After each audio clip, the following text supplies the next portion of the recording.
But yeah, one of the other things I was going to ask you about, and it was, for me personally, I noticed I kind of had to check myself on Sunday because my discipline in my personal practices have just fallen off. Yeah. Right.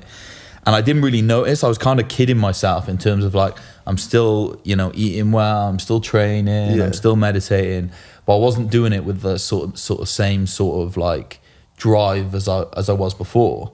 And the thing I noticed on the opposite end to that as to what I was doing was I was spending way more time on the computer, way more time on my phone, and aimless time on my phone where I'm just like on Instagram scrolling, thinking I'm doing work when I'm not doing work.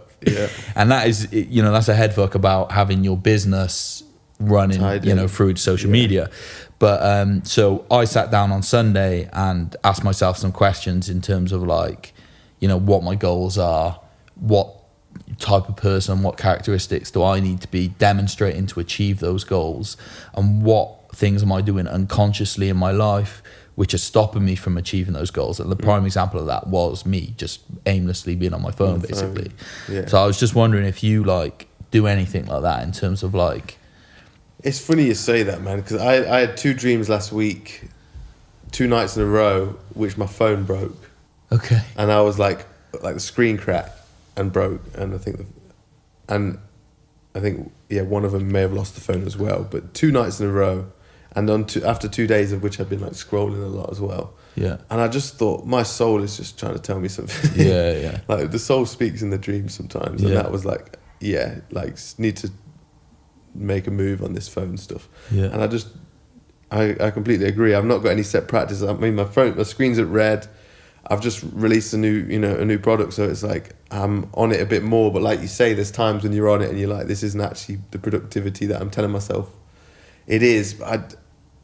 Is it like, do we just need to get the dumb phone, like move away from smartphones back to dumb phones? Yeah. There's the whole EMF side of things. I've been looking at Faraday cages for your beds and stuff, because I think in this block of flats we've got smart meters and everything. Oh yeah. Definitely looking at solutions to kind of like get away from EMFs. I think EMFs and then staring at screens, the blue lights. Even on my Kindle, that's another one.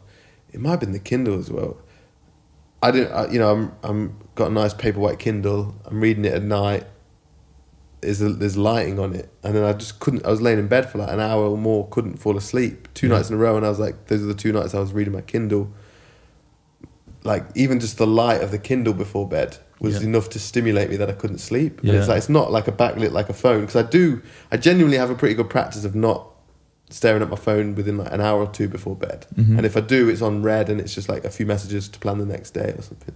But even the light of the Kindle before bed was a problem, and it's like, so now I have to put my lamp on or a candle and then read the paper white on with the no light coming through. Yeah. Do you have blue light? You have blue light blockers. I've got blue light blockers, but I wasn't wearing them on the Kindle. I just thought the Kindle's like this paper, like, and I've only started reading it again recently because I was using books and stuff. But sometimes books are just easier to get on the Kindle, and it's nice to have. And I was in the Brecon Beacons as well, with lovely place, no signal in the YHA. I was just on my paper white in bed. It's nice and handy because you can read with no light on. But then couldn't sleep, and I was like, was that because of that? Or was that something else? And then the next night, same thing. And I was like, okay, I need to sort this out. It's mad, and it's just, you've got to constantly check yourself, because that's what, over the last 2 months, I've come to that conclusion a few times where I've been like, right, I know I'm not operating anywhere near 100% capacity.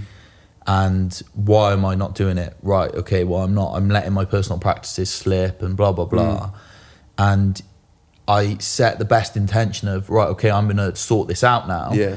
And I end up doing it for a few days. It works for a few days, yeah. And then it just drops off. Back, yeah. So Sunday I wrote it all down on a piece of paper. I've just stuck it in front of my desk. Did you? That's good. And then just to like briefly cover it, it's basically a meditation practice, one from Joe Dispenza, which I highly recommend to anyone. You can get free on iTunes. It's like Joe Dispenza's morning meditation. He does a morning evening one that comes as a package. You've told me, I've listened to them ones before, yeah. But what he gets you to do is you kind of like visualize your future and like feel the emotion that goes along with it, which I think is the really important thing. Is like you need to create that emotional shift in your body and your like energetic field. So it's that like breath work, starting to read again, prioritizing exercise and all these sort of things.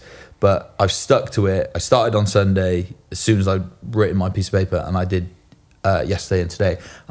I feel different, way different already. Yeah. Feel like back to I was honestly feeling like I'm not myself. Yeah. And it was driving me crazy because I was like, why aren't I feeling normal? And within 2 days, I'm just feeling back to myself. So it's great.